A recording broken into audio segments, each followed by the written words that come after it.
तो बच्चों अगली कक्षा में हम लोगों ने सर्वनाम के बारे में जाना था। सर्वनाम की परिभाषा, उसके उदाहरण और किस प्रकार से संज्ञा के स्थान में सर्वनाम का प्रयोग करते हैं बच्चों। उसके बाद सर्वनाम के निम्नलिखित 5 भेद होते हैं, उसके बारे में जाना। तो बच्चों अब हम लोग उन 5 भेदों की परिभाषा के बारे में जानेंगे। ठीक है बच्चों, तो आइए चलते हैं उनकी परिभाषाओं की ओर। तो पहला जो सर्वनाम है वो है पुरुषवाचक सर्वनाम। ये सर्वनाम जो है व्यक्ति के नाम के स्थान पर प्रयोग किया जाता है बच्चों। ये जो सर्वनाम है व्यक्ति के नाम के स्थान पर प्रयोग किया जाता है। जैसे कि उदाहरण देके मैं समझाती हूँ आपको। जैसे सोहन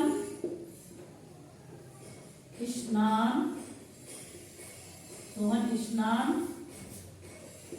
कर चुका है, अब वह बाजार जाएगा। अब वह बाजार जाएगा। तो देखिए बच्चों यहाँ क्या है, वह क्या है बच्चों, सर्वनाम है। तो यहाँ वह है पुरुषवाचक सर्वनाम। वह क्या है बच्चों, पुरुषवाचक सर्वनाम है। वह पुरुषवाचक सर्वनाम है। तो यहाँ परिभाषा से अच्छी तरह समझ में आ गया कि बच्चों ये वे सर्वनाम जो है व्यक्ति के नाम के स्थान में प्रयोग किए जाते हैं वो क्या कहलाते हैं, पुरुषवाचक सर्वनाम कहलाते हैं। दूसरा है निश्चयवाचक सर्वनाम। ठीक है बच्चों, दूसरा है निश्चयवाचक सर्वनाम।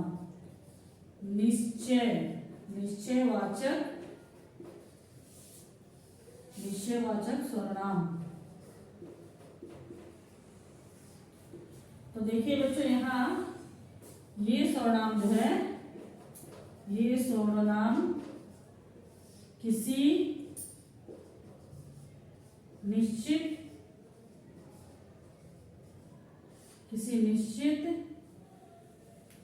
व्यक्ति,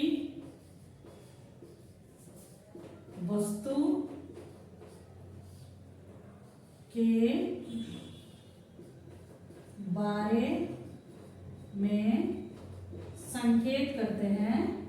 संकेत यानी इशारा, संकेत करते हैं। ये वे निश्चयवाचक सर्वनाम कहलाते हैं।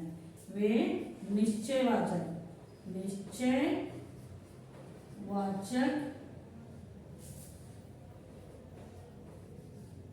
सर्वनाम कहलाते हैं।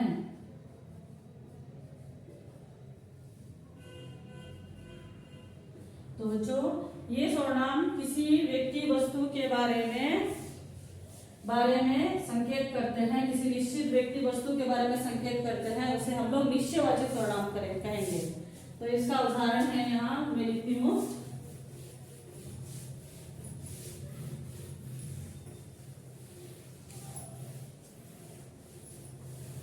इसका उदाहरण होगा जैसे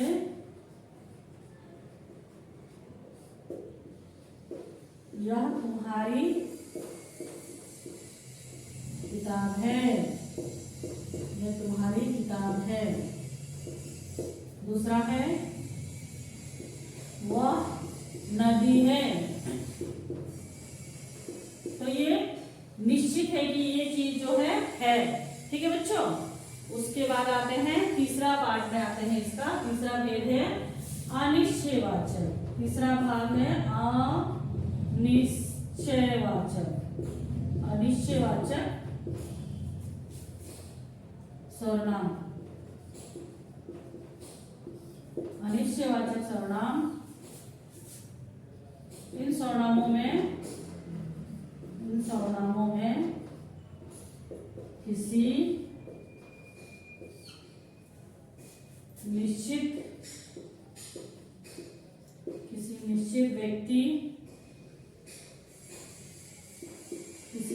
व्यक्ति वस्तु का ज्ञात नहीं होता है, उसे अनिश्चयवाचक सर्वनाम कहते हैं। उसे अनिश्चयवाचक सर्वनाम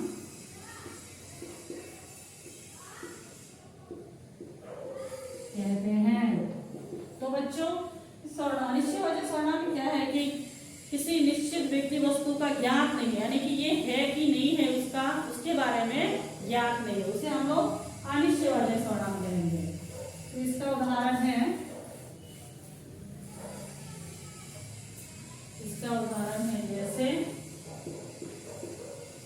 जैसे कोई आ रहा है। तो बच्चों, जैसे कोई आ रहा है, दूसरा है कुछ पड़ा है, यानी कि ज्ञात नहीं है कि क्या है। ठीक है बच्चों, निश्चित नहीं है कि ये है कि नहीं है, वो है अनिश्चयवाचक। तो उसके बाद आता है, चौथा है आपका संबंधवाचक सर्वनाम। चौथा है बच्चों संबंधवाचक सर्वनाम।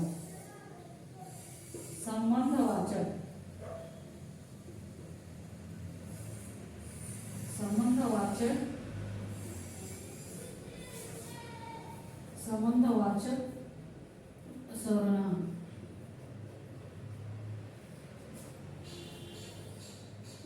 तो चौथा है बच्चों संबंधवाचक सर्वनाम। ये सर्वनाम जो है दूसरे शब्दों से संबंध प्रकट करता है।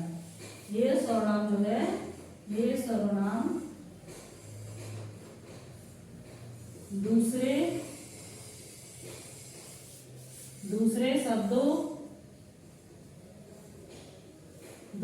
शब्दों से संबंध प्रकट करता है। संबंध प्रकट करता है, इसे संबंधवाचक सर्वनाम कहते हैं। इसे संबंधवाचक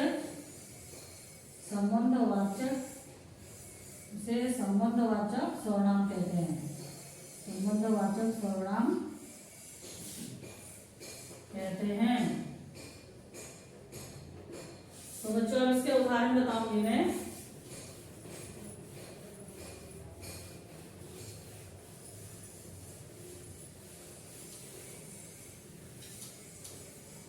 देख रहे हो बच्चों, संबंधवाचक सर्वनाम में क्या है कि ये सर्वनाम दूसरे शब्दों से अपना संबंध बताता है, यानी कि क्या रिलेशन है उसके बारे में बताता है बच्चों।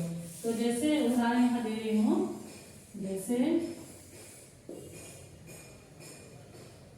जो कमाएगा वह खाएगा, वह खाएगा। तो यहाँ संबंध है, जिससे जो कमा के ला रहा है उसके साथ सर्वनाम का संबंध है शब्दों का, तो ये हो गया संबंधवाचक। उसके बाद जो बीज लाएगा या जो बीज बोएगा वह फसल काटेगा, तो यहाँ इसका संबंध है शब्दों के साथ में। जो ला रहा है वही उस चीज को करेगा, यानी कि रिलेशन को बता रहा है। ठीक है बच्चों, अभी अंतिम भाग है प्रश्नवाचक। पांचवा भाग है प्रश्नवाचक सर्वनाम। प्रश्नवाचक सर्वनाम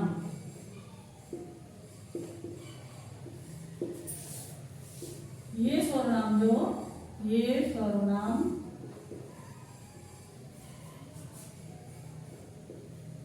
प्रश्न के लिए प्रयोग किए जाते हैं।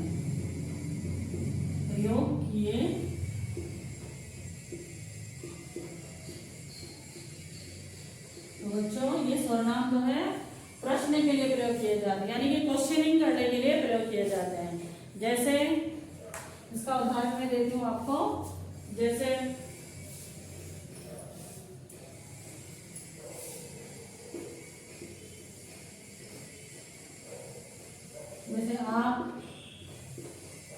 कहाँ जा रहे हैं, आप कहाँ जा रहे हैं।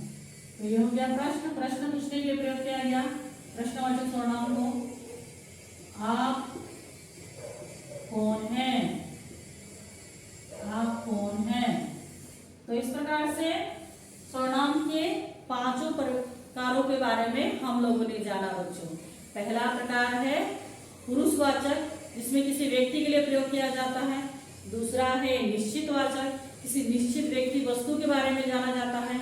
अनिश्चयवाचक, जिसमें किसी व्यक्ति वस्तु का वो निश्चय रूप से ज्ञात नहीं होता है, निश्चित रूप से ज्ञात नहीं होता है, वो हो गया अनिश्चयवाचक। चौथा है संबंधवाचक, उसमें ये शब्दों से संबंध के बारे में बताता है, वो हो गया संबंधवाचक सर्वनाम। अंतिम भाग है प्रश्नवाचक। ये सर्वनाम में इस सर्वनाम में प्रश्न पूछने के लिए प्रयोग किया जाता है। इन सर्वनाम को प्रश्न पूछने के लिए प्रयोग किया जाता है। तो ये हो गया प्रश्नवाचक सर्वनाम। ठीक है बच्चों, अब हम लोगों ने प्रकारों के परिभाषाओं के बारे में जाना, उदाहरण भी जाना, लेकिन सर्वनाम में कुछ बातों को ध्यान करने वाली बात होती है, जो उसके बारे में हम लोग अब जानेंगे। ठीक है बच्चों,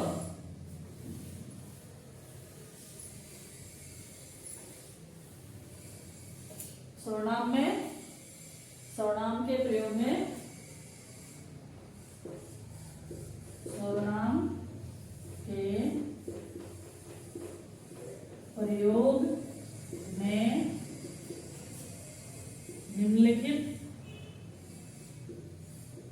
निम्नलिखित बातों को ध्यान देना आवश्यक है। ध्यान देना आवश्यक है।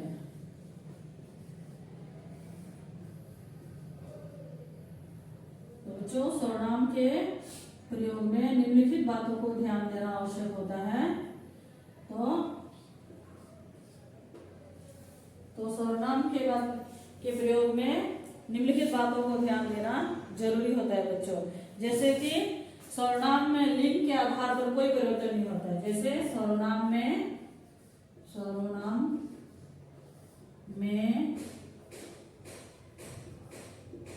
लिंग के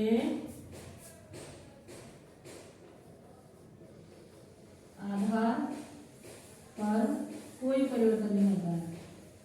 आधार पर कोई परिवर्तन नहीं होता है।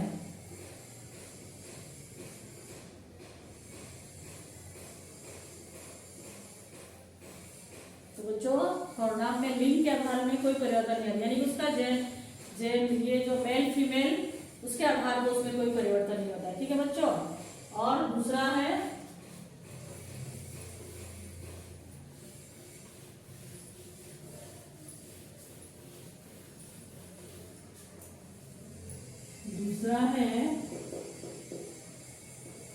सर्वनाम में संबोधन नहीं होता है। संबोधन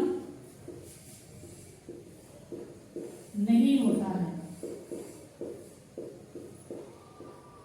सर्वनाम में संबोधन नहीं होता, यानी किसी को पुकारना, आवाज देना, इस प्रकार का कोई प्रयोग नहीं होता है। उसके बाद में तीसरा के बारे में जानेंगे हम लोग। तीसरा है जिस संज्ञा के स्थान पर सर्वनाम का प्रयोग होता है। जिस संज्ञा के स्थान पर सर्वनाम का प्रयोग होता है, उसी के अनुसार से प्रयोग होता है। उसी के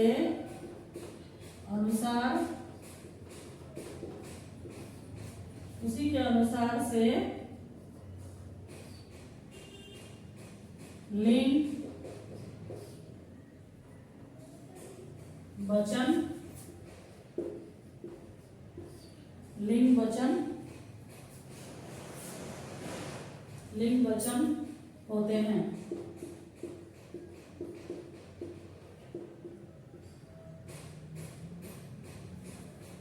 तो बच्चों जिस संज्ञा के स्थान पर हम लोग सर्वनाम का प्रयोग करते हैं उसी के अनुसार से लिंग और वचन का हम लोग प्रयोग करते हैं। और उसके बाद है जब हम लोग जैसे कि हम, आप, वे, ये इन सब शब्दों का प्रयोग करते हैं। ये सारे शब्द क्या है बच्चों? बहुवचन है। ये सारे शब्द जो है बहुवचन है। तो जब हम लोग इनका प्रयोग करते हैं सर्वनाम में तो इसका किसी को सम्मान प्रकट करने के लिए, आदर प्रकट करने के लिए हम लोग इसको एक वचन में भी प्रयोग कर सकते हैं। ठीक है बच्चों? तो बच्चों हम लोगों ने आज सर्वनाम के 5 प्रकारों के बारे में जाना, उनके उदाहरण को जाना, उनकी परिभाषाओं को जाना और किस प्रकार से हम लोग सर्वनाम का चयन कर सकते हैं उसके बारे में जाना।